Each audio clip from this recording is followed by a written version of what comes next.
Mana bular. Necha yoshdasiz? 40 yoshdalar. Hozir o'sha 3-dars offline kursga kelyaptilar. Men bilan zalda birga bir shug'ullanishyapti hammaligi. O'sha natijaga chiqqanlar. Aytib bering, oyog'ingizni o'zini olmi? Voy, natija nima deydi? Ovqat ham yemasdan ovqatni o'zi qilib o'tiribdi xo'jayinim deydim. Zo'r natija zo'r.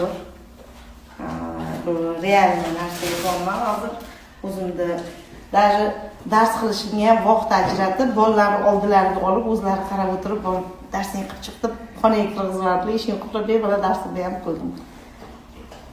Отлично. Zo'r. Ko'zlariga boshqacha ko'ryapman уже. Yo'q o'tsam ham уже qarashlari ham boshqacha bo'lib qoldi. O'sha natijani sezganlardan bor, tez darsingga bor, ovqat qilmasang ham mayli deb yuboribdilar. Обедам